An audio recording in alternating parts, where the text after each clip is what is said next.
Good evening. I'm once again back with more analysis from the Champions Test Tour, this time from the Airthings Masters. From the quarterfinals, Magnus Carlsen is white against Daniil Dubov. The score so far is 1.5, a half to Magnus. Will Dubov be able to strike back? We will see. This is the third game in their encounter. Let's see what happened. Knight of 3 is the first move from Magnus. Knight of 6, c4. Kind of a solid English opening, you could say, but e6 is played by Dubov. Magnus plays knight c3. And here Dubov has the option of playing d5, and after d4 we would get a Queen's Gambit decline, which is quite familiar for all of you, I would assume. Tons of moves here are possible, but Dubov does not play d5. It plays c5 instead, which is definitely an interesting option. Magnus plays e3. He simply wants to play d4 and establish a solid center. You could see the difference. If he plays d4 instantly, then black could take and play d5, and this would be slightly different from the game. So Magnus plays e3 because he wants to capture with the pawn when he plays d4. And you see that Dubov, he plays a6 in this position, which does look slightly strange. But the point is that if we play knight c6 here, white can play d4, black plays d5, and here white has the option of taking on d5 and then play bishop b5. This is kind of an extra option, which is, I guess Dubov doesn't really like this that much. This opening is played quite a bit as well. Certainly not bad for black, but Dubov, he wants to avoid that. So he plays a6, Magnus plays d4, Dubov answers with d5. So there's no longer bishop b5 in the air, but that doesn't matter. Magnus still takes, Dubov takes back with the pawn. Magnus chooses to play g3, which is certainly kind of a bizarre move, doesn't it? We've been taught that you don't really want to play e3 and g3 at the same time because the white squares could potentially be pretty weak. But in this case, we notice that the pawn on d5 is pretty weak, so it makes sense to put the bishop on g2 to apply extra pressure against d5. And that's why he does it. But certainly there are other moves in this position. For example, simply bishop e2 here, which is by far the most natural move, I would say. But Magnus plays g3, knight c6, bishop g2, and the point here is that we are planning to take on c5, so the pawn on d5 becomes isolated. Dubov does not like this at all, so he actually decides to play c4 instead. So now he has control over the d3 square, and this pawn is not as easily attacked as it was if we would have been able to take on c5. And why doesn't Magnus take on c5 instantly, you might ask, to avoid this problem? The thing here is that then black gets a free tempo with the bishop, and then he can later play d4 and get rid of the weakness. But let's see what happens. So c4, castles, bishop b4. Everything is extremely natural. b4 is a very active square. Knight e5. We notice now that we have some pressure on d5, but it's pretty easily defended for black. Bishop e6, for example. Castles, bishop d2, fairly standard.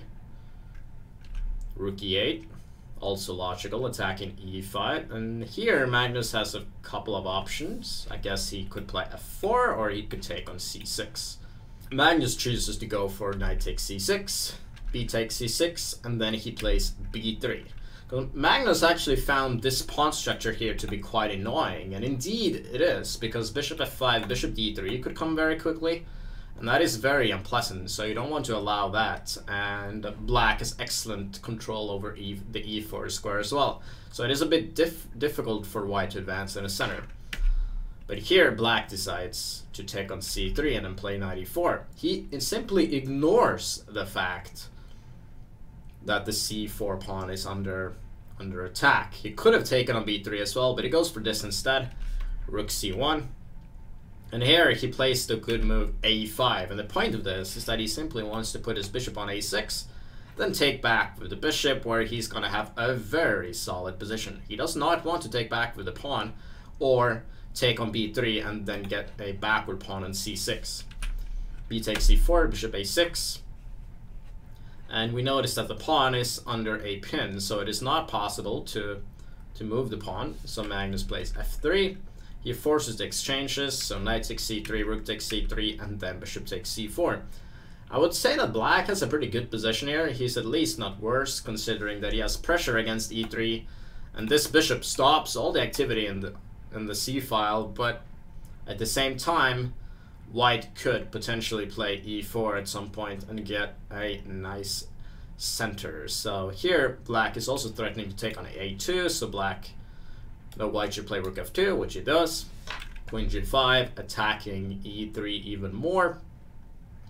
And it's kind of a tricky position.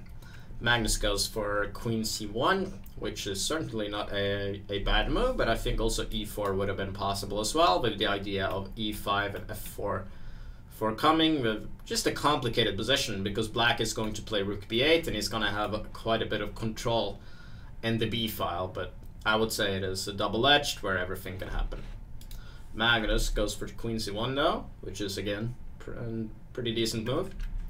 h5 is a standard move. We notice that white's king is kind of weak. These pawns here, they're definitely the right place to attack, so Dubov needs to do something about it. So he's going to play h4 whenever he gets the chance. Magnus finally plays bishop f1. This bishop on c4 is really annoying him for obvious reasons. There's nothing he can do in the c file when the bishop stands so beautifully placed on the c4, so he plays bishop f1. Bishop takes f1, king takes f1. Looks weird, doesn't it? But at the same time, he's moving out of the pin here, and the king is not badly placed on f1. That is pretty solidly placed. Rook b8, the open file is finally taken. And here Magnus doesn't have patience any longer. He doesn't want to sit and wait, so he takes on c6, h4. Dubov doesn't care. He is attacking g3. He can take on e3 whenever he wants to. Could have done that in the previous move as well. h4, king g2, protecting g3. Now Dubov takes on e3. Rook c8, takes, king h7. And this looks pretty equal, and doesn't it? And indeed, it is probably very equal. I would think that this is a drawn position, but white in a way has to be pretty careful here. He plays queen d7 though, which is a little bit inaccurate if he just wants to say, okay, a draw it is. He can play queen g4, and this rook endgame here is very difficult to win for black, because we're attacking f7 instantly and we're threatening rook f5, so black in a way needs to give f7, and then it's very likely to end in a draw. But queen d7 was played, and after f6, things are actually quite tricky for white. I'm not saying that it's lost, it's probably still completely equal. It's just that this is not easy playing with little time, and Magnus, will he find the right moves? We will see. Queen b5 is played, attacking a5 and also potentially d5 as well. Queen f5 from Dubov. He is thinking of playing h3, which could be very, very dangerous. So Magnus has to avoid that with g4. h3 is still played, and the point is that if we take the pawn, it's mate instantly after rook takes f3.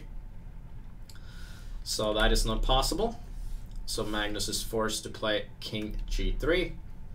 The queen e4, and this looks very, very ugly. It looks scary. And it is very scary. It is a decisive and crucial moment, because Dubov is a very tricky player. He has a lot of tricks up his sleeve. But will Magnus fall for it? Will he? Well, we just gotta wait and see what happens. What happens in this position? Well, let's see. Gotta be careful, because f5 could come potentially, which is a huge problem. Look at our weak king. Black is making use of the pawn and f3 being pinned, and this is not easy to avoid. So if I was Magnus, I would try to get rid of that pawn as soon as possible, because that pawn takes away the very important g2 square. So then a move like queen f1 makes sense, because then this is kind of forced, and I think this is, at least the king here is safer now that the pawn on h3 is gone, and the rook on f2 works as a nice shield, so we can simply play king g2 if necessary, maybe even in this position. But Magnus doesn't do it. He takes on a5, and after f5 the computer is actually saying that Dubov has a decisive advantage out of nowhere, you could say, but it's just that it's very tricky and Magnus's king is very weak. And now Magnus, it is impossible to get rid of this pawn, because if we take the pawn, we are mated. So now f4 is a pretty... queen takes g4, I'm sorry, that's a pretty nasty threat, and the only way to deal with that is to take on f5. But after queen takes f5, our king is looking awfully naked right now, and the sole reason is that rook e6, rook g6 is a very nasty threat, and it is a decisive one as well. There's nothing we can do about it. If we try to get our queen into defense here, black will simply play rook e6, and he will play rook h6 or rook g6. For example, rook queen h4, rook h6, and then rook g6 next, and black is winning. Magnus tried queen b5, but now it is too late. Rook e6, and you don't have time for queen f1 any longer. You simply took this pawn, but you didn't have time for that. And after rook e2, rook g6 check, queen f4, the pawn on h2 is under attack, and there are too many threats there, because if we move our king, the pawn on f3 is falling. Magnus tries queen b1, but after king h6, black simply ignores the pin. Rook g2 is also a threat, and after queen d3, queen takes h2, king e3, and rook g6, Magnus resigned, and Dubov strikes back, and the score is now 1.5, 1.5.